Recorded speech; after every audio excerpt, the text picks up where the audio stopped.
I'm excited to welcome back my husband, Wes, to the podcast to continue our conversations on his perspective on all things fatherhood.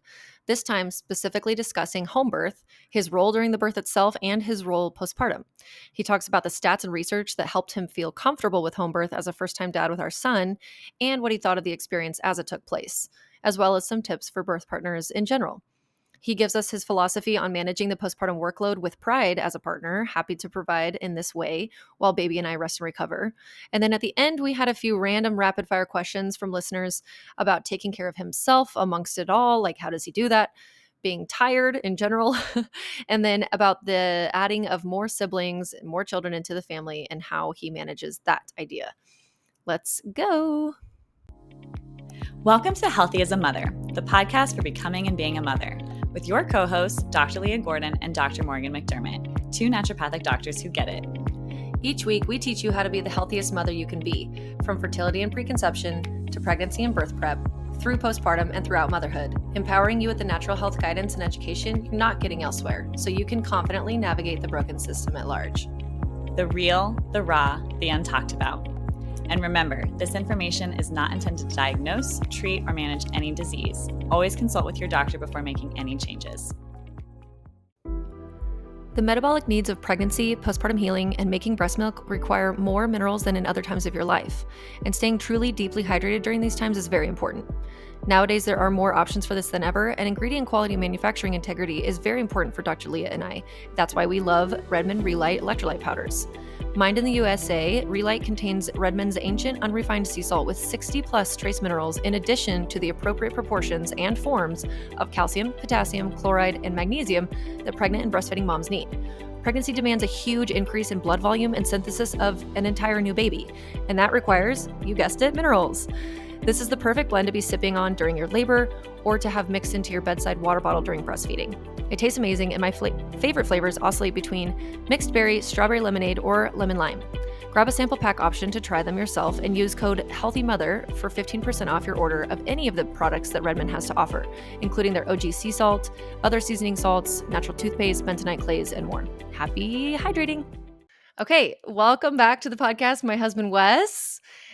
We have an episode from maybe last season or 2 seasons ago where we discussed, or you discussed, the transition into fatherhood and sort of the philosophy of fatherhood that you take, because it's an interesting, unique perspective, and people really, really loved it and had so many more questions for you. We'd already had kind of the rest of these next couple of seasons planned out. And so this is where we can fit in your part 2 here. And we have a slew of different things that we're going to talk about. So welcome back. And thank you for being here. Hey, thank you for having me again, and I was really happy with the popularity of the first episode. So I'm like Graham Hancock on Joe Rogan. I'm running it back. Here we go. Yeah, here we go. So if you guys haven't listened to that one, it'll be in the show notes. Check it out, because it was very well liked, and I think it's well said too. Which you have just a very unique perspective on several things in your life, but then particularly about the way that life has multiple chapters in a book and how we have to adapt and change and become different sort of people. Not, I mean, different people, but your character role in a family dynamic is different than when it's just you and your partner, or when it's just you alone, single in the world. And I think sometimes people sort of forget that, or they don't necessarily intentionally take that thread with them while their life is actively changing. And when you're in your family building mode, which most of you are because you're listening to this podcast, it requires a lot of this sort of editing of the self and leveling up and shedding other bad things or bad habits or things that just don't serve us anymore or that aren't able to happen anymore. And so you sort of take that perspective in this fatherhood lens, and it was just really awesome to be able to get that all down and recorded. And so then now this one today, people have some like specifics, and I can kind of like guide us through this conversation. We're going to rapid fire. We're going to talk about your perspective on home birth, postpartum. Specifically, what were you doing postpartum to support me? How has that changed between the babies? You know, we have 4 now. And then some specifics too on just like you like transitioning and the idea of adding more kids. What has that been like, etc. So do you have a particular place that you want to start? I mean, we can start at the top of the page here. Okay. As it comes to babies, you kind of in your personal development, let's say, of becoming an adult, you decided at some point that ideally speaking, you would like to um, have a home birth. And as someone who had never even considered that idea or didn't even know really what it was outside of like, maybe a meme or something, I had no real clue at all, like what you were getting us into or what was the whole process or so I just want people to know that when I speak from like zero understanding and zero knowledge when I first started, because this was kind of part of your vision that you brought into the fold for our family. And it wasn't necessarily something that was clued in on. It's not like when I was 15 years old, I was sitting in my, class in high school thinking, you know what, when I have a wife and kids, I'm going to do a home birth, like I'm not having these thoughts. I'm sure most guys are not. And this podcast specifically this episode will probably be a little bit more home birth driven because that's kind of what we did. Although a lot of these ideas and thoughts are applicable, whether you're at home or in the hospital. So I'd like to start with just identifying that the home birth part of this came from you, but I also believe that it is a two-way street, right? So I think that if let's just say the wife or the partner, or the female in this character or in this scenario that's having the child, they kind of, at least in my opinion, I think that they've reserved the right to have a little bit more say, mainly because they're the one that are pregnant. So, and that's kind of like the initiative I took when you got pregnant. I was like, okay, I'm going to let her steer the boat because I've never been a ship captain. And, I'm at least going to adhere to the start of this process from you and to what your suggestions look like. So I say all that because, again, walking in totally blind. What I did after finding out that you wanted to do a home birth is like anybody else. I started asking around. I started doing a little bit of my own research and figuring out, like, besides what you're telling me, what the steps really look like for that process, how that all comes together, what potentially my role might look like in that situation, and just kind of trying to figure out, like, is this safe to do? How come other people aren't doing it as often as we are, or you're suggesting, or like, where does this start and all this stuff? And basically, I want to say this at the beginning of this episode. When I did the research that I did, because I like history in general, so I'm doing my own research as it is, I found out some startling information. Most notably that hospital births are only like 150 years old, like live even less than that from like a functionality of a faculty standpoint. That kind of blew my mind. I feel like that is one of the biggest part of this equation that rarely gets discussed, is that the fact that we as humans have been delivering babies at home forever. All of time. And I don't think that idea never came to my mind when you mentioned this. And then as I did more research, I was like, well, shoot, what are they doing? What are they doing? Roman days or the Greeks or these other, the Egyptians or these other groups, like forever. What do they do? What do they do? And what I found out was they weren't going to hospitals having births, like doing the hospital game. It just wasn't a thing until now. And most people would be like, well, yeah, obviously now we have all these amenities and we have these resources. Why would you not want to do that? And in my thought was like, well, if we've done it this other way for thousands and thousands and thousands and thousands of years, why would we do it a different way? We've had a lot of success, a lot of experience, a lot of exposure. What I realized, and this is the same thing that we talked about kind of in the last episode, is that like the transfer of knowledge did not make it. Everybody used to know how to give birth. Everybody understood the process back in the day. And then what I feel happened is that as the institution, that is the medical system, began to play its role with birth, we lost some of that knowledge. And as the generations have gone by, that knowledge has dwindled and dwindled to the point where, it's almost seen a bit rare to have a home birth or to understand the aspect of giving birth and all the various scenarios that take place within it. That's why I think 1%. let me finish one thing. That's why I think your program is super valuable, because a lot of the information that people are provided in your course and in several others, they just don't get in society. It's not common knowledge anymore. It's like, you got to research it. You got to find it. You got to find good information, because there's a ton of information out there, but you got to search to find good information by thoughtful, experienced people, because this stuff just isn't taught anymore. And I would love to hear your insight on that, because that's a lot of what you do off, like, day to day. And I think it's extremely powerful and extremely important. And that's why I support you as much as I do in this effort, because it's been lost. And it's people I like know. you and Dr. Leah and other practitioners and other folks, some of our peers, that are bringing it back to the fold and allowing people to see, like, here's how it goes. This is what it looks like step by step. And a lot of this information is feeding back into the mind. How do you feel about that?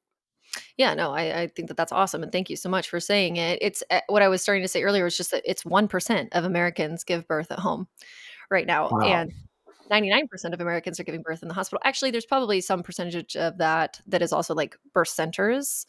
Um, or maybe that 1% is all of out of hospital birth, which would include home and birth center. I'm not exactly sure. I could look that up. It doesn't really matter. My point is that it's a very small amount.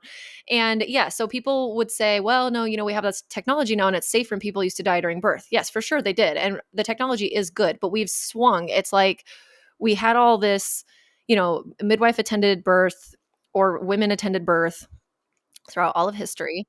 I don't believe that we evolved or adapted doing it all by ourselves. I think that we always had other women and knowledgeable, elders that had experience with this around us.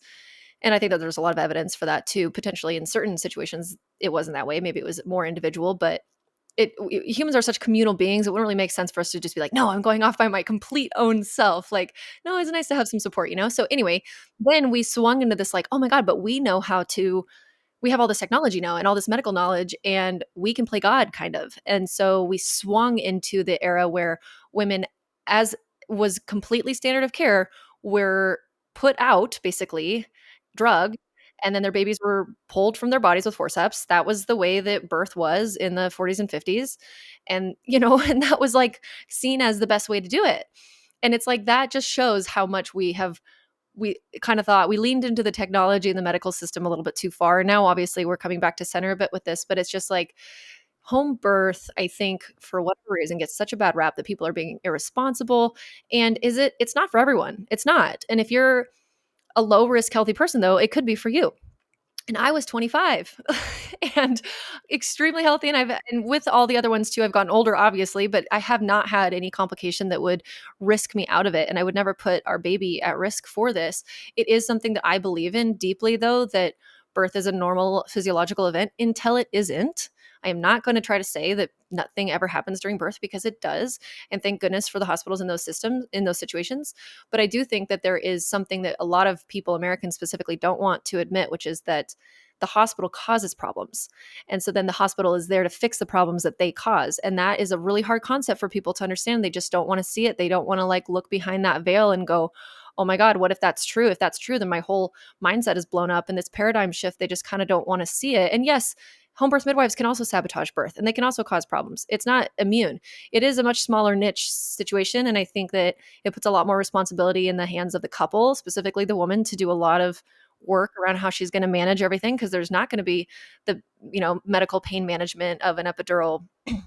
So she's going to be moving, she's going to be working with her body. But what happens when we move and we work with our body? Our babies have a easier time navigating the pelvis and coming down, and we stay in this really heady endorphin space. And if the partner, someone like you, is really involved and has done their research and it feels comfortable too, like, I don't know if you ever felt that uncomfortable. To me, I mean, this is a while ago, right? Like, our son is almost 9, but to me, you seemed so all in. Like, you were you already, I mean, this is why we got along immediately when we started dating, but like, you have a very strong naturalistic point of view and view of life in the world anyway. And I feel like I want to know your opinion on this, but like, it didn't seem that it was that big of a jump. Or maybe you kept your thoughts internal, but I never felt like I was convincing you of anything. I felt like I presented the information to you, like, I want to have a home birth, and you were just like, hell yeah. Like, let's go for it. What do you remember that? What was it like for you? Yeah. I mean, I think that part of the scenario that you're describing here is after I did a modest amount of research and discovered the facts of what I just said to you just moments ago, where it's like, we've been doing home births for forever. really until just recently. I was in. I was like, well, of course. Well, like, I was just thinking to myself, like, of course, like these people, there weren't hospitals all over on every corner and every street block like there are now back in like, 67 AD. Like, what are we talking about here? So it was like, for me, after that quick jump over the fence there, for me to understand like what that really meant, I was like, oh, we've been doing this forever. We should have no problem with this. And that's how we took it. It wasn't really until later that the real true crux of the understanding that a lot of people have lost this art really kind of dumbfounded on me, that I was like, oh my gosh, like most people don't know any of this stuff. And when I say stuff, I mean really the planning of the experience. And you mentioned that, the last couple sentences you said before I started talking here, you said, this isn't for everybody. You got to have your ducks in a row. You got to know what you're doing for different situations and how you want to manage stuff, different scenarios that may present themselves. And I would say that's the biggest piece. Certainly for the person giving birth, but then also for the partner. Me in this case, knowing, hey, when the pain ratchets it up to a level 10, be prepared to know that, your partner's entering a space they probably haven't been before, pain wise, experience wise, everything. So you have to almost kind of just, for me, it was like showing a little bit of faith in the process, B, showing faith in my partner that she can do it, and C, being that foundational footing that it's like, hey, no matter what happens, I got you, Mm. And I think there's a level of confidence that's gained certainly by you in this situation where it's just like, oh, Wes is solid as a rock in this. Like that makes me feel so assured. And when you're going 100%. into a place, and you're going into a place that you haven't been, having assurance is a great friend, Mhm. Did you ever feel well, okay, first of all, I just want to say that we took the most amazing hypnobirthing class in San Diego, which you can take online at any point with Kara Messer, who both of us are just like the biggest fans of for so many different I reasons. love Kara Messer. The Yeah. hypnobirthing class she provides is world class. It really is. It's next level, and I'll put that in the show notes too because you can take it online now. She still is the one that's like leading it live, but you can live anywhere and take it, which is fantastic because it was so I mean, I feel like I remember almost every class. It was connecting for you and me. It got us on the same page. We learned a shitload. It was hilarious. We made friends like Tim and Mallory, who we're still friends with. It was really fantastic. And I think it was also normalizing for both of us to hear from somebody who's so experienced as a doula and birth educator how normal home birth is and how supportive she was that we can do this and all these different things. And it just, I think that was a huge piece of it. You and I were both also doing our own birth research, but that was such a big deal It for was a me big, too. it was a real nice download Yeah. because again, you're coming in, you know very little. I mean, in this case, both of us had no experience with childbirth. That class put things on the map for us. It gave us a guide, it gave us like, and that's what I'm saying. You want to, regardless hospital or at home, you want to know where you're going. You want to know where you're headed and what the challenges you may face look like so that you're ready to like face those challenges. And I think that birth itself provides a lot of challenges, and that's what makes it dynamic. That's what makes it incredible. That makes it amazing. And that's also what makes it challenging. Because it Yeah. is exactly that. Like if it was easy, everybody would do it, right? And even if you're planning on going to the hospital, I always feel like I must say this because I hear about it all the time. Even if you're planning on going to the hospital and getting an epidural, your baby may have a different plan and your baby may be born in the car or you can't get the epidural for some reason. And if you have absolutely zero practice or forethought or conversation about how you're going to work through contractions and have pain management, you might be in for like a world of hurt and sort of trauma because you're surprised by it. But if you're not surprised by it, you feel like you have a lot of tools in your tool bag, you're ready for anything, even if everything goes to plan, it's great. But so I wanted to get your perspective on the birth itself. I mean, it was long or it did happen at home. Everything was fine. He was fine. I was fine, but it drug on and on and on. And I know at the very, very end, maybe seemed to be a little bit nervous, but I never felt like your anxiety never rubbed off on me, but I just want to know from your own honest, transparent thoughts, like what was that like for you as a first time dad? First time pregnancies, as I'm sure people have said on this podcast 1,000 times, they tend to go a little bit longer just for obvious reasons. Um, in my mind, I thought that meant, you know, several couple hours. I didn't understand that it was going to be another day or two, and if you're not, again, if you're not ready for that, when you hit day 2.5, you start, your mind starts playing tricks on you, and you're not as fluid as you were, and you're obviously fatigued. And then I started thinking about you, and I was like, oh my gosh, my partner has been dealing with agony and levels of pain she's never experienced this whole time.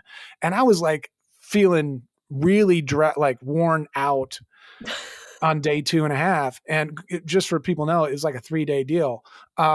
I was like, holy cow, I can't even imagine how you would feel in that moment. So that like kind of spurred me, gave me a little bit more energy and an endorphin rush, to be honest with you, to like really re-engage in just making sure you were good. Because the level of fatigue was serious. And again, this goes into like having bags of tricks in your bags and all these various planning components. Like it's a process, and it's not something, unless you're checking all the boxes, that there's going to be something that slips in there that maybe you weren't ready for. So it's about having awareness too, as well, like about the whole process, and about, as a partner, for me specifically, what can I do to help, to provide some emotional reassurance, to provide just some stability in the process. I get a lot of questions from various dads about, okay, my wife, we're going into the hospital. What should I do? What should I do for her in there? And it's again, it's a really hard place for a guy to be, because just, I mentioned this on the last podcast we had. This is a new space for us. This is a new place for the dad to be. Obviously the hospital story we kind of talked about. It's a different place, and we were never included in the storyline before, let's say a couple of decades ago. So even now, you got your doulas who are trained and know what they're doing. You have a hospital personnel staff. You've got midwives if you're at home. You got all these people that are technically lending a hand in the process. So to you, it's kind of like, I've literally heard dads say like, well, everybody else was doing anything, so I didn't do anything. And it's just like, I mean, you can let everybody do everything, and that's certainly allowed and okay, I suppose. But like, I want to engage people and encourage them to remember, like, this is your wife, this is your partner, this is your baby. And if I'm you, I'm doing everything possible to make this go as easily and fluid, and have some fluidity to the movements and the process, and do everything I can to make it better for you.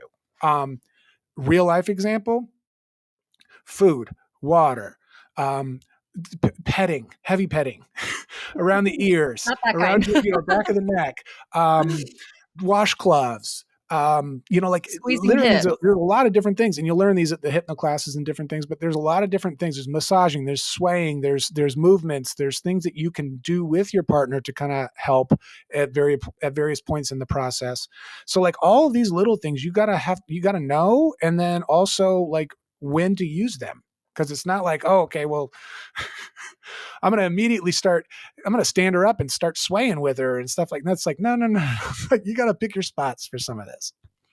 So do you feel like, because I mean, with the first birth, I basically could not take any of the contractions by myself. Like I really, really needed so much hands-on support, and it helped me so much. It was like I didn't feel scared, but I just think I felt really overwhelmed when I was by myself. And when you were like often I have lots of memories of like holding your hands really and squeezing and like being forehead to forehead with you, or you, squeezing my hips, or I was like hanging off of your neck.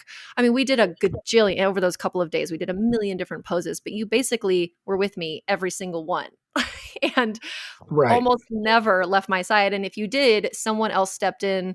Like if you had to pee or eat, I don't even know if you did that, but that is one thing that dads kind of, or partners, whoever they are, sometimes forget about, is like they literally won't eat or drink or pee themselves. And you do need to do that, because you have to, as a main support person, you got to also take care of yourself. But find somebody who can slip in and take your place if she is needing a lot of that kind of attention. Did you feel like, holy shit, like I do remember, I think the next day you were sore from me hanging on your body. Do you remember that? I do a little bit, not a ton, but I do recall just being fatigued and my body, because again, I'm fairly tall and just bending over for hours and hours at a time, and my back, and then just the strength. Several times I was like literally holding you up Yeah. in various situations and various movements and stuff. And yeah, it gets tiring. It's tough. But in my, again, going back, I kept thinking about the level of pain you were experiencing. So in my mind, I was just like, yeah, I got a little twinge in my back. I'll deal. No, that's sweet. But it's also by the fourth birth, I would say I felt like the quarterback of the team, where I knew what was coming, where I was, as they say in sports, I was reading the defense.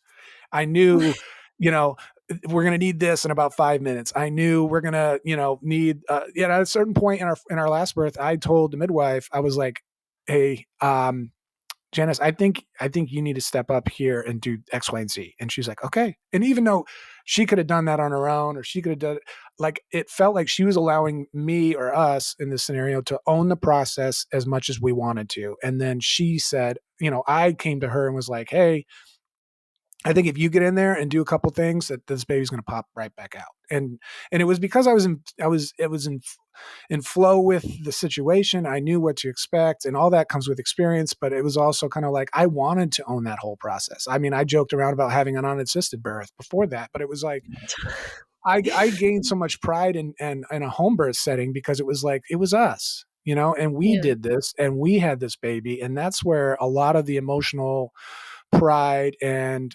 just the overall excitement for home birth in general, for me at least, like, I don't see it any other way at this point, because we've done it as many times as we have, and I wouldn't change my mind once. I would do home birth every time. Um, but again, the first time, it's a challenge. It's a little nerve wracking, because again, you don't know any of the steps or any of the process or the possibilities. So you're gonna have to, like, really be prepared. It's like, okay, it's like this. The education is so important, because people are like, well, then why would you ever do that? Because, or do the education part? Because if you still, when you feel like it's actually happening, you feel like you don't know what's going on, then like, how does it even help? This is what it would be like, you guys. It's like you've never heard of football before, ever. Or no, you've heard of football, but you've never played. And so you go and you take a class, and it explains to you like the rules of the game, and here's some tactics and some strategy, and this is what's going to happen. This is how you score a point, etc., whatever. And because you're going to be thrown into an NFL game in a couple weeks. And it's like, if you didn't have that education, yeah, you can like navigate it and stuff a little bit, but it will be so much more intense. But you still can never quite completely prepare for being thrown into the NFL game. Like, because when you're living it and you're actually doing it, it's still always going to be new. And then the second time you play an NFL game, you're like, oh, okay. The third and the fourth, and I mean, however many kids you have, is obviously gets easier and easier. So it's like, it it it just is that way for everybody. The birthing woman, like the first, it's the first time she's ever had a baby. The partner, it's the first time they've probably ever witnessed birth before, unless they're another woman who has also given birth before or attended births.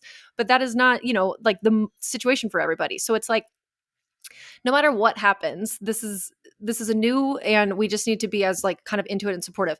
I have one question for you, because I get asked this all the time. What would you say to the couple of, I get specifically asked this. A woman wants to have a home birth and her husband is scared and doesn't want to do it. What would you? I mean, I don't know. I know you said a lot already. It's funny you say that, because I get the same question often. Okay. I would say, for me, my initial thought when you brought this up for our first kid, I remember thinking, like, this is weird. What are we like? I wasn't completely, and I brought it up to to my mom, and she's like, she wants to have the baby at home. Are you sure? And I'm sure what that mother's going to be saying to that guy too. Like, whoever's on the other end of that conversation in real life, they're going to go to their mom or their sister, and they're going to say, so Alice wants to have a home birth, and they're going to be like, really? Like, are you sure? Let's take a quick break to hear a word from our sponsors. Stress management can come from multiple different angles, including exercise, proper diet, and restful sleep. But did you know you can also support your stress response using herbs like ashwagandha, shatavari, rhodiola, milky oats, and holy basil? These adaptogenic herbs are the ones found in Needed's stress support product, which has become one of my absolute favorite supplements I take. It's safe to take while trying to conceive and while nursing, and at any point in your motherhood besides during your pregnancy. These herbs are commonly used in traditional Chinese medicine and Ayurvedic medicine to support cortisol's response to daily life and to promote restful sleep. Go to thisisneeded.com and use code HEALTHYMOTHER for 20% off. Again, go to thisisneeded.com and save 20% with the code HEALTHYMOTHER. Okay, back to the show. And what I would say is two things. Number one, find out where your nearest hospital is. And then the other stat that I kept seeing all the time is even if you're in the hospital and something goes awry, the amount of time that it takes to do these various steps and then get that person into, let's say, an emergency room type situation for a surgery, in the worst case scenario, it was about the same amount of time it took you to drive and pull yourself into the ER. Literally, I looked up a whole bunch of different stats because when you're in the hospital, you got to check every box. You got to do this. You got to do that. You got to get approvals. You got to get, all the different things that go with it. When you're at home and things go right, you just drive yourself right to the emergency room. And so to me, I was like, or you're getting taken by ambulance. Yeah. Or an ambulance. Sure. And to me, I was like, you know what? If I can get, professional medical personnel at my house, now the fire department's 2.5 miles here. Let's say it's 6 minutes. They can then transport the baby, which is 3 miles away from my house, or 4 miles to the hospital. Let's say that's maybe 15 minutes.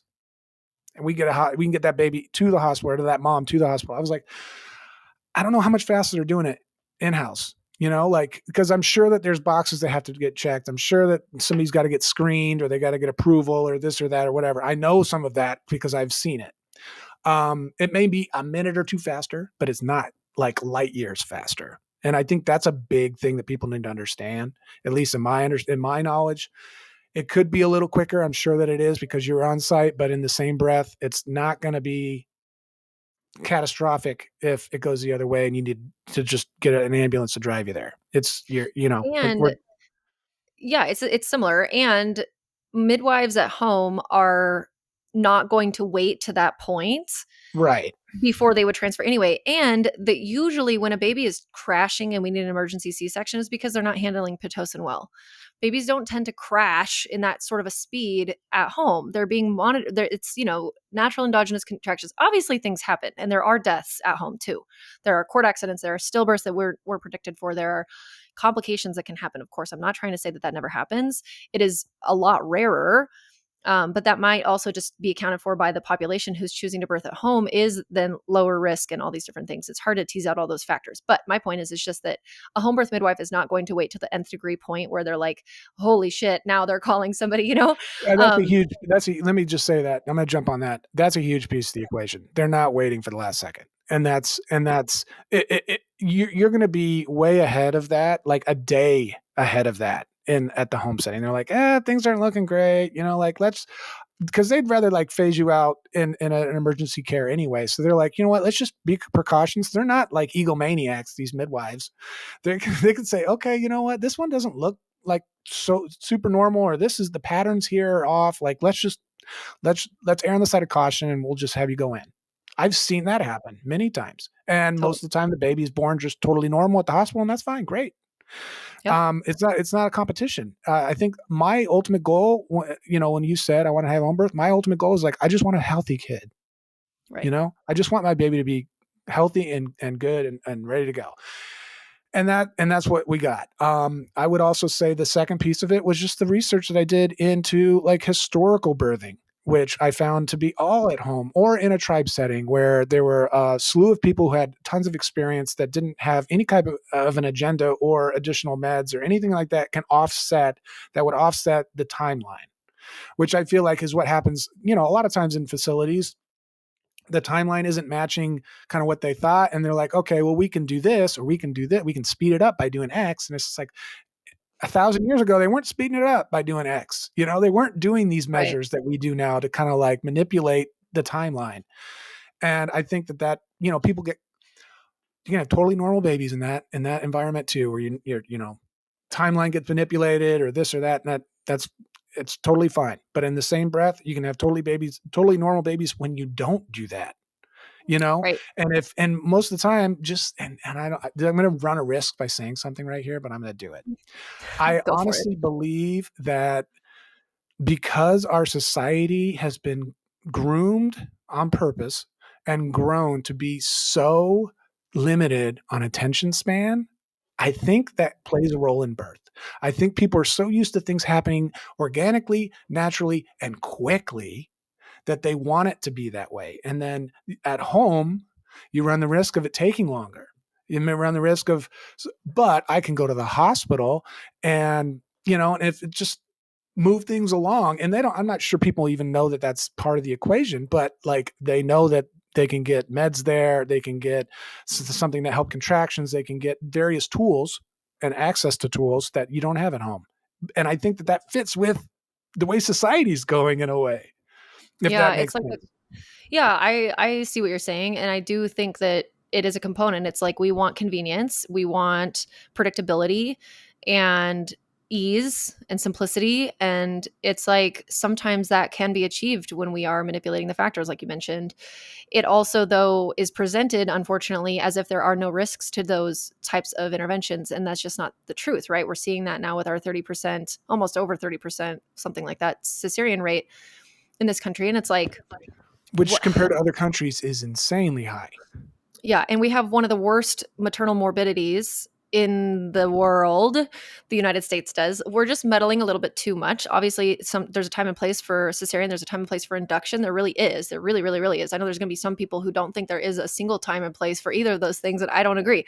And I think that it's great that we have it. It's just it's been hard for modern humans to find this balance of allowing natural physiological birth to take place and fitting that in with hospital schedules. Rooms are taken up, there's doctors and shifts are changing out, and then there's holidays. There's all these stats around like the lowest birth day in the country is Christmas Eve and Christmas because they're not hanging around to do inductions on those days. And if a baby it's December 23rd or whatever, oh, it's been like 9, maybe we should just do a cesarean. There's also statistics around one other particular day of the year. I forget what it is, but it's like so many babies are born like in this cluster because of personal reasons for the staff wanting to like not be there. And I I get it, but we have to just remember all these factors and say, okay, can we see some overall arching trends that we used to come from this place of doing this all the time? Yes, there were problems. That happened.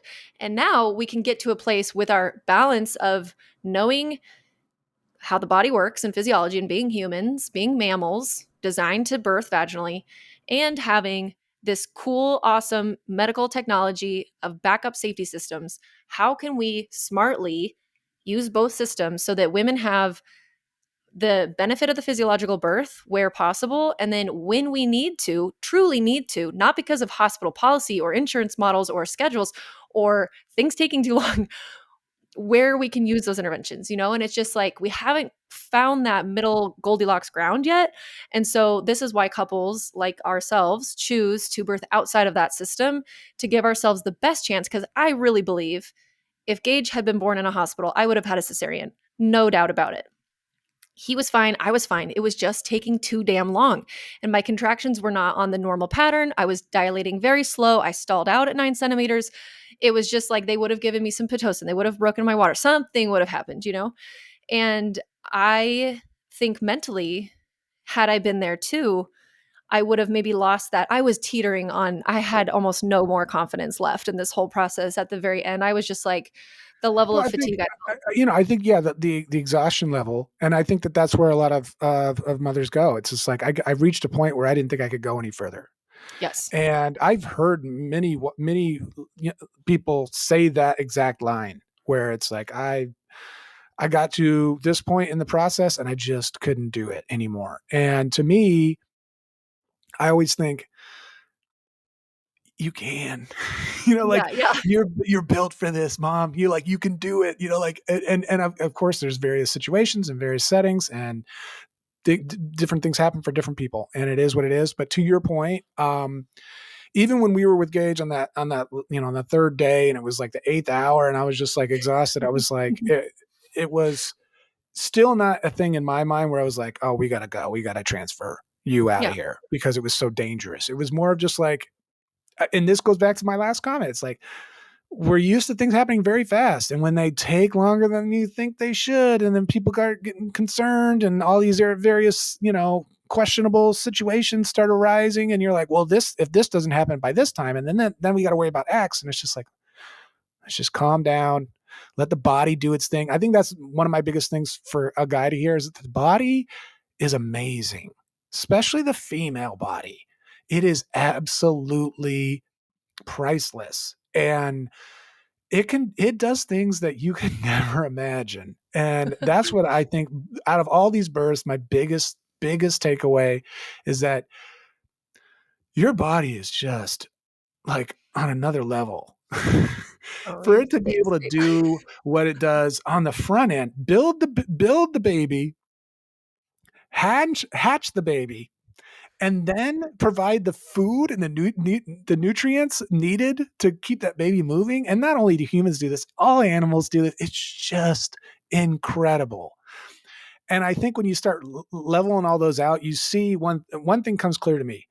You get pregnant, then that's a whole year process. Basically, it's 9 months. Then you have the baby, which is, again, we're talking about that right now. That's its own deal. And then you're postpartum, where you're feeding your baby the only food that it can eat. And on top of that, you are also recovering from that process that I just outlined, which was almost a year long for you. And that's where I think, on the postpartum side, not to jump to postpartum, but No, let's do it. that's where I think the guy really shows his worth, proves his worth as a partner, because that's where we can get involved and do all the things. And so we can rattle through some questions here, but I feel like that's where I came into play, and that's where I felt like I provided the best level of value to you and to our family. Mm-hmm. Was after that baby was arrived, it was go time for me. You had done all the things for the last year and missed out on things and went through all that experience, and then put yourself through heck to get to a point where you had the baby, and now it's like you're still taking care of the baby and now yourself. Mm-hmm. How can I get involved? Yeah. So somebody had asked the question. Would love to hear his perspective on preparing first-time dads for the postpartum period. Okay. And then somebody similar is, how do you and I handle those early postpartum days with a new baby? Another one is somebody wanted to know your perspective on division of labor, like in the household, like who's doing what kind of a thing. Sure. So, Yeah, yeah, like let kind me of just your jump on. thoughts on all that. Okay. I After this last baby, I wrote down notes almost every day for 10 days. Just because I wanted them for my own notes. And I'm going to read through a couple of things that I jotted down that I felt like I could have played a role in, or just things to have prepared. I think if, home or hospital, when you come home when that baby's at home and it's back on you. I'll never forget when you had Gage. Finally, everybody got cleaned up and left the house. I remember thinking to myself, when is the next time that we can go on a vacation together? You and me. That's what, like, the first thing. And then it dawned on me, because I was exhausted. It was like 3 days in. It dawns on me. I'm like, oh, we're not going on a vacation together. Like, we've got this baby. Like, there's no escaping this fatigue. That's what because that's what I was thinking. I was like, how can I like make my wife not feel so tired? How can I feel not so tired? You're gonna be tired. Come in ready to be fatigued, and know that you're gonna have to do all the stuff I'm gonna talk about fatigued. Like, as the partner in this, like, you're gonna have to do some stuff. Here's a small list of things that I would have prepared or have talked about in advance, and this is just a small list. Nipple treatment, cranial sacral care, vaginal care, treatment for the mom to, like, have somebody come in. And I would have these, and this is the one thing, the biggest thing, and this is a 2-person job. This isn't just the partner. This is the wife and the husband, or the boyfriend and girlfriend, whoever it is. This is both partners. Have all these things ready to go. You do not want to Yeah. be looking for a contact on the internet to do X, Y, or Z in the moment. You want to know who you're calling. You want to know the resources that you're going to use and who they are.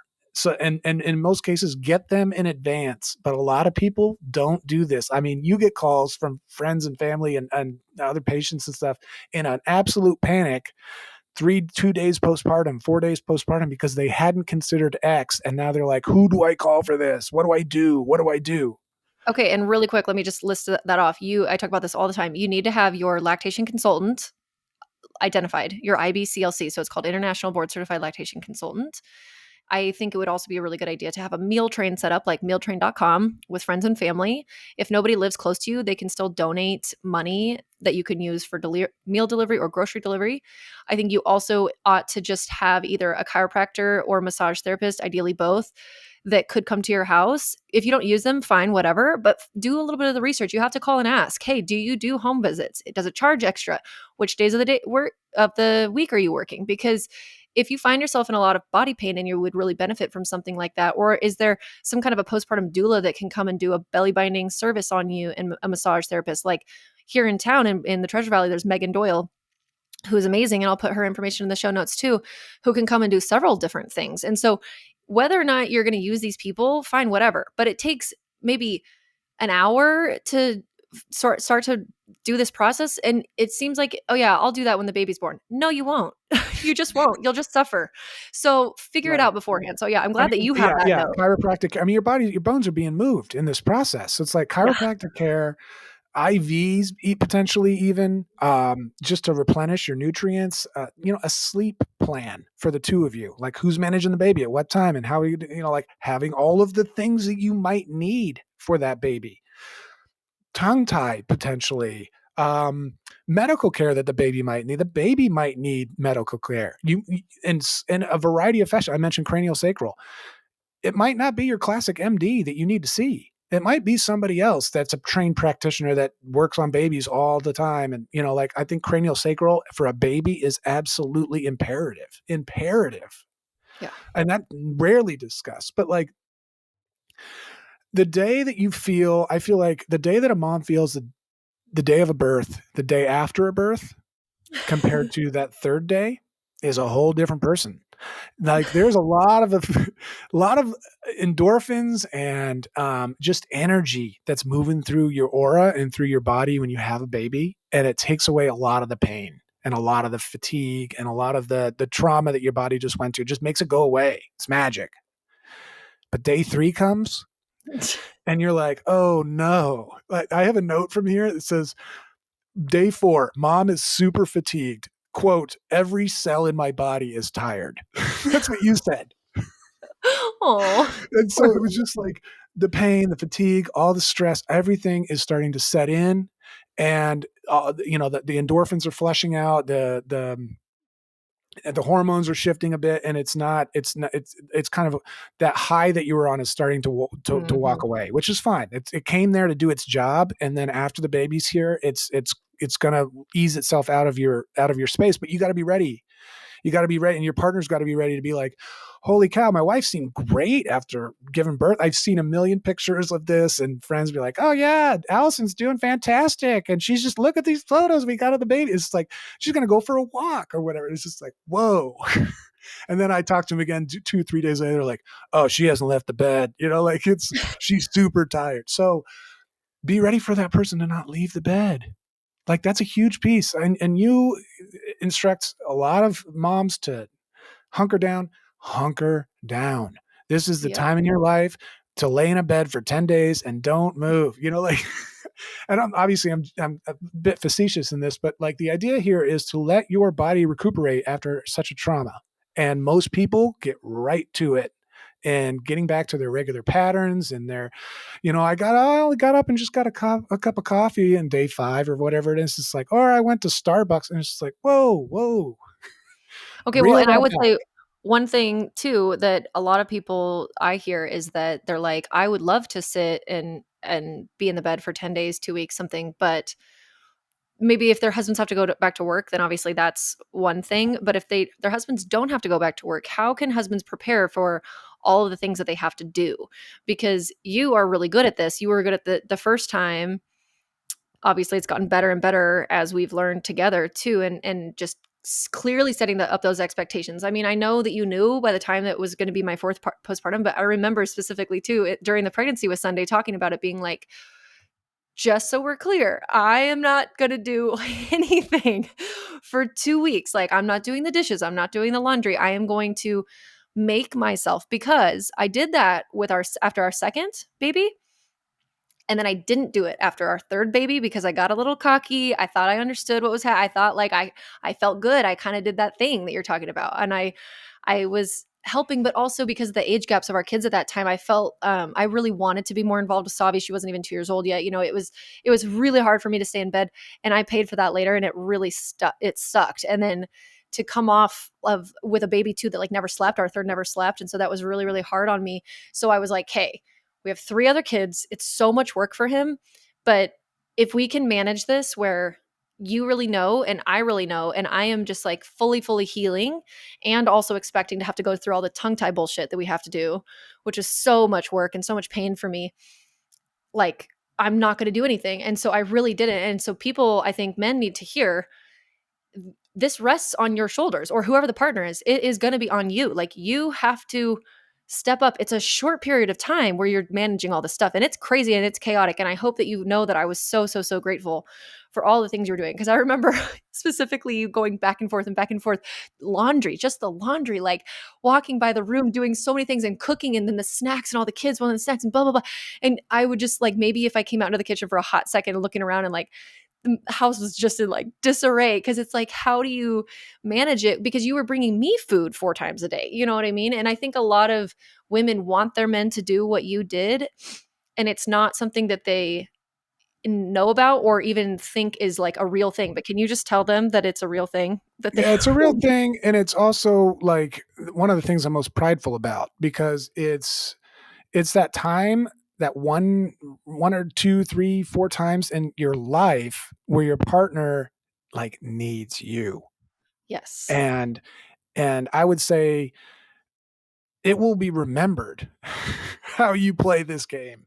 I'm not saying that aggressively, but just like, your wife knows if you're giving a half-ass effort, and she's just done all this for a year and then went through pregnancy and birth itself, and now it's day 3 and you're kind of like kicking your feet up like, I got 3 weeks off, like I'm gonna get on my phone and horse around, and my wife's trying to tell me to make a meal for her or whatever. It's like, no, dude, like, help them get their body right first couple days after the baby's born. Like, what, and that's the chiropractic care, the wraps, the this, the that, like, know what you want, almost kind of having a day by day schedule, and it'll adjust based on where your wife or your partner is on this process. But you want to be engaged here. And it starts with, feeding them so much food. Like, even if they don't want it, give them four meals. I used to joke about fifth meal at like 10:30 at night. Like, feed them. The train meal is great for that. And utilize that. And then, but yes, you be prepared to be completely in this role. And then what I did is I almost like enjoyed it, because it was like something I never did. Like, I'm not here every day doing all of the laundry, doing all the meals, and cleaning everything, and then taking care of my wife, and then doing that's not every day. I do those things, but not every single day, all day. But in this case, like, and I did it, and I committed to it, and I was up at 6 and I went to bed at, 11 o'clock, and I was running that whole time. And I wasn't sitting on there checking my phone. I wasn't horsing around. I was making sure that my wife felt good. And when that baby would go to sleep, because you got to remember, babies go to sleep a lot. I would go in there. I'd give her a little massage. A lot of times she had achy legs. I would massage her legs. I would do, like, just do all the things that you can. And, pet her. Heavy petting is nice. Just pet her neck, pet her head. But like, you were I'm so being joking, but it's just like, imagine if you were in that situation. You were just like laying down. I'm saying this to guys. You're laying down on the bed. Your body just went through the most horrific, I say horrific, but like most challenging painful experience that you've ever experienced, what do you want somebody to do? It's like, you want somebody to take care of you, you Mm-hmm. know? So just have that emotional understanding in your mind and in your heart, and go in there and do it and be happy about it. You're only Yeah, doing with this like a once, smile. twice, 3 times, four, like not that many times. This is like 1 week. This is 3 weeks of your whole life. If you have 3 kids, like you can, you can knuckle down and make that work for your family. Yeah. One thing I wanted to say is, like, and this is to the ladies out there, when you're having these kids, you got to knuckle down and stay in bed. Because as you Yeah. said, they all want to get up and go. And I have notes on here. May have overdid it yesterday. Blood was bleeding a brighter red, meaning that Yeah. your discharge that was coming was a different shade because you'd overdone it. And I've Yeah. heard women, you and others, they get mastitis because they just wanted to go and get out of the house. And it was day 7. And they thought that they could just go to, have a dinner or a lunch with a friend or whatever. It's like, nope, nope, No. nope, nope. Lock it down. Yeah, Stay and in bed. some people argue with me about this because they're like, "I didn't feel like that. I felt great and I did blah, blah, blah." Okay, well, just know that I think that those situations are truly so rare. I really, really want everyone to have the expectation set that you're not gonna wanna do that. You're gonna feel bad. And or you're just going to say, "Yeah, I can understand that my brain wants to go to the beach right now," or my brain is feeling stir crazy, and instead, I'm going to like listen to an audiobook or a podcast or read a book or stare at my young newborn baby that I will never get these days back with, or whatever. Talk to a friend, have a friend come over and sit with you on the edge of the bed or something if you want to. But it is so common, you guys, doing this work where the really energetic moms go out, maybe they're 10 days postpartum and then they get mastitis. I cannot tell you. Maybe they're 3 weeks, but they're at 3 weeks, you're still not supposed to be going to parties and stuff. Like, you're not supposed to be hosting things. You're not supposed to be going out and doing a bunch of stuff. Like, you can't do that yet. Like, you can slowly integrate your way back into normal society and living with lots of rest and break. And if you don't, your body will tell you. So your vaginal bleeding will change. It will become more bright red or more pronounced, like more of it. Or yeah, you might have a clogged duct or breast or mastitis, or you'll just tank out. Like, a lot of women who do that and they just immediately get back to their lives seem to feel good for like the first couple months, and then I see this all the time around 3 and 4 months postpartum. They completely crash and burn and they're so depleted. A lot of them tend to lose their milk supply.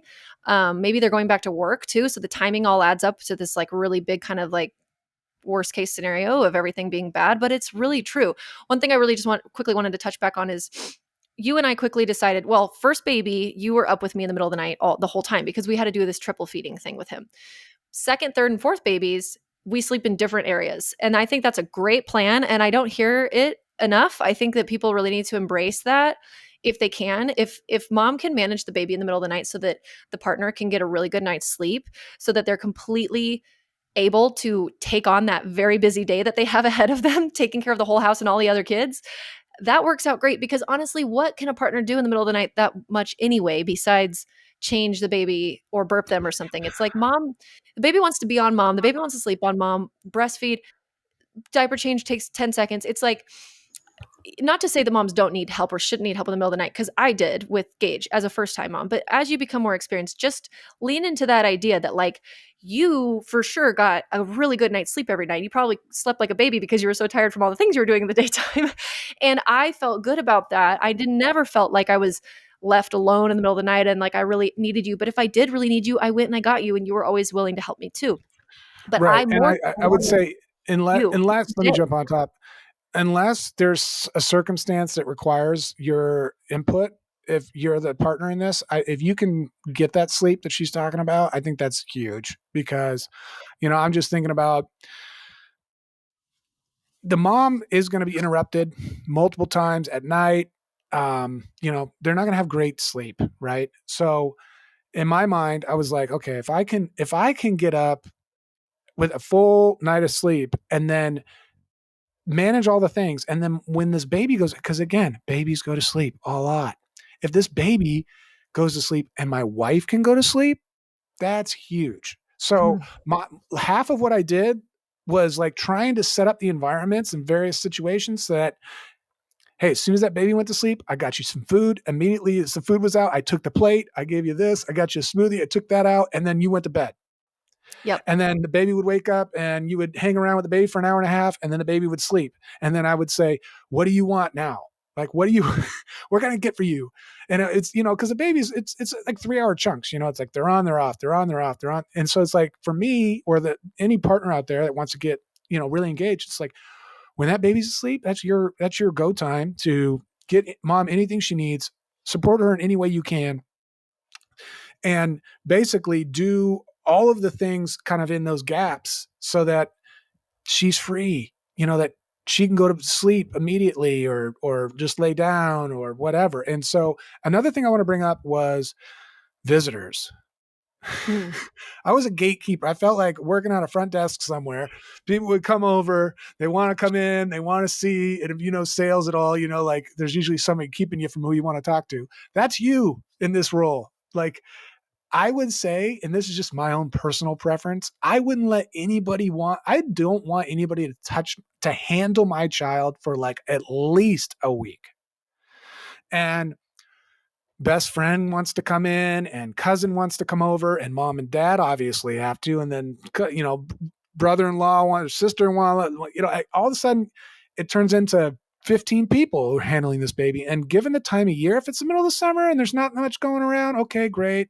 But if it's January and there's cold and flu running all over the place, I would hardline stop any handling and absolutely make sure everybody's washing their hands and doing all this stuff. Have you coughed in 3 years? I don't want anything around this baby because their immune systems are not the strongest at that point in time. And everybody wants to see the baby. So it's like, set something up so you can show them the baby without them touching and handling the baby because they all want to hold it. And there's no need to hold a 5-day-old baby. There really isn't, because they weigh about, 9 pounds, maybe mom and dad, maybe your parents. But outside of that, I wouldn't be hustling anybody back into the bedroom to let them, sit with you or be, because we had, in the first one, we had people who came over, you had 1,000 friends. Everybody wanted to come over and hang out. And then after like a week, I was like, this is exhausting my wife. Yeah. Like you having to talk for 45 minutes and then people would overstay their welcome. Mm-hmm. It got to the point where I don't remember exactly. I think you and I had code words where it's like, if I say, sunshine, that means get this person out of my room. Like I got to go back to sleep or whatever. Yeah, no, that's a big deal. Piece. It's kind of crazy. It sounds wild, but if you've felt it, talking immediately postpartum can be one of the most exhausting things. It just takes energy that you simply don't have or that you need to try to funnel back into yourself. And if that's not you and you feel great talking and you love that and something, cool. Do whatever feels good to you, but just know that you're not a crazy freak if it doesn't feel good to you. Okay, we have a few more minutes that we can do some rapid fire ones. Does that work, or do you have any other last thoughts you want to say? No, let's rapid fire and get this moving. Okay, so somebody says, I mean this with love, but is he tired? Lol. Tired a lot. Tired all the time. I do try and pay attention to my sleep, although I'm not really great at doing that so well. But I do, and I don't take naps. It's not really my game. But I do also understand in my mind that this is a window of time. So it's like I'm going to use a terrible analogy here, but it makes sense. It's like when you're at war in some other country, right? And you're a soldier, you have to go over there. You're there. You're going to be there. You're in there for, you're in their country, you're at work, but it will end. So just know that for that window of time, you're in that space.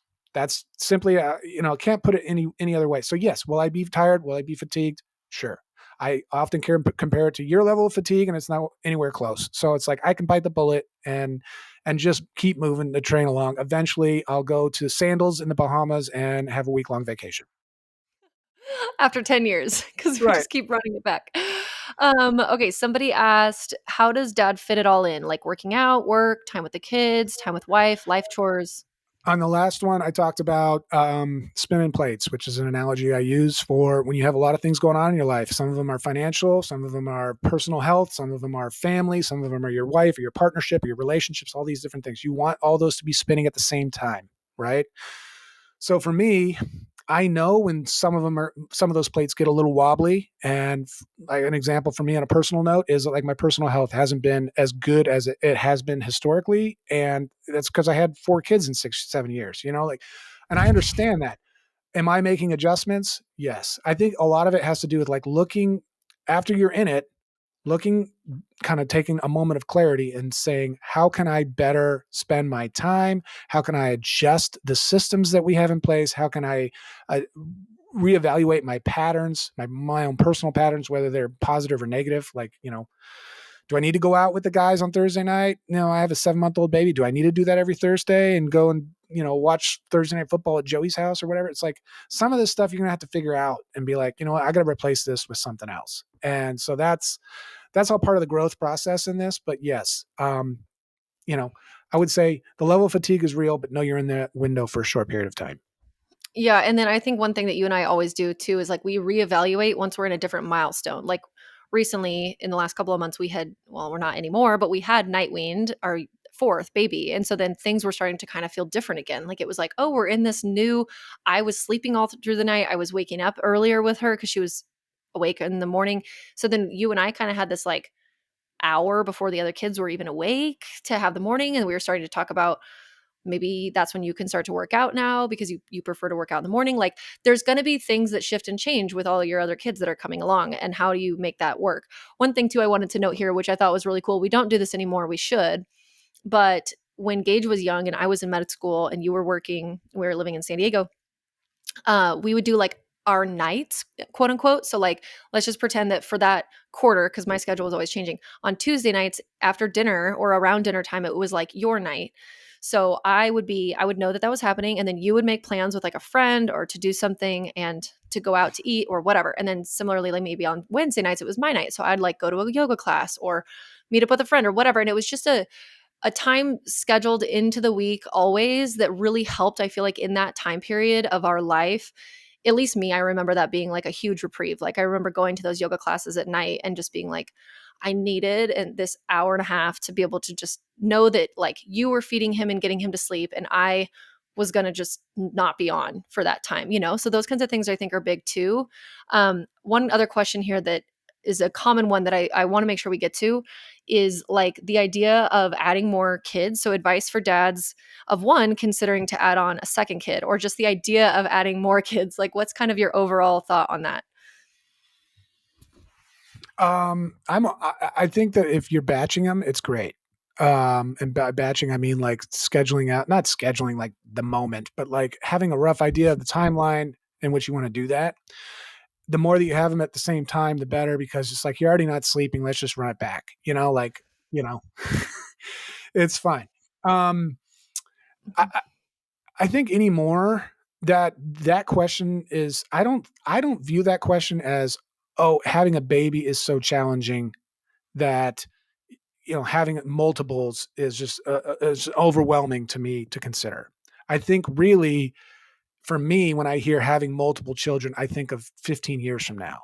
And from a financial aspect, from a societal standpoint, from a even like all the systems, I'll say it, all the major systems in our society are eroding, like all the major pillars that we use and rely on, they're changing, they're eroding, they're being replaced.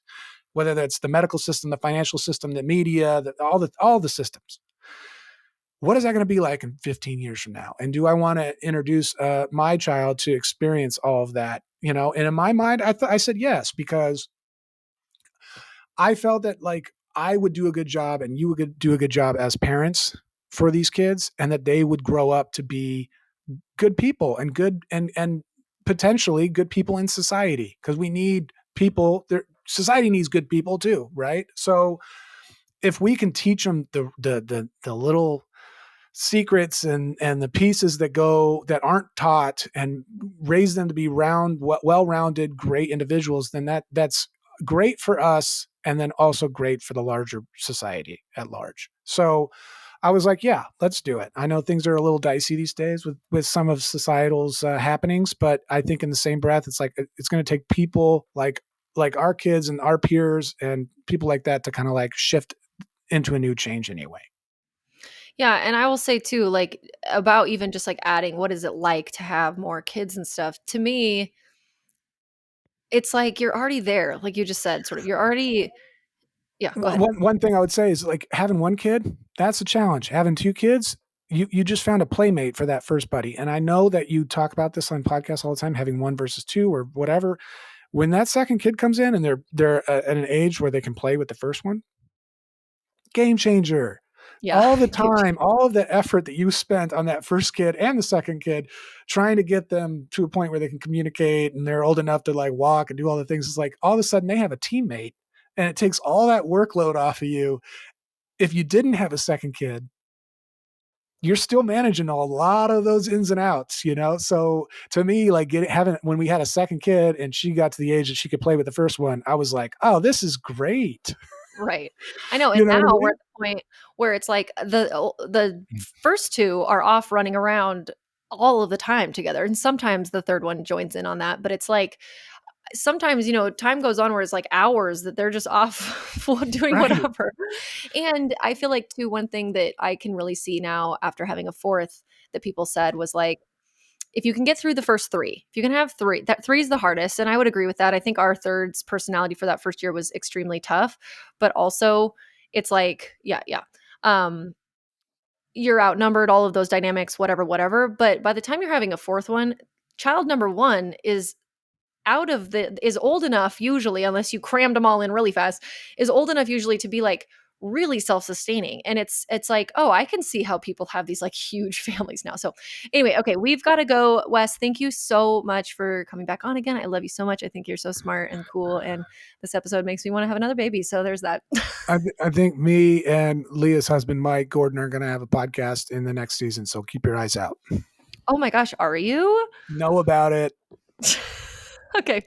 All right, bye. There is a lot of education out there for pregnancy and birth, and thank goodness for it. But what about postpartum?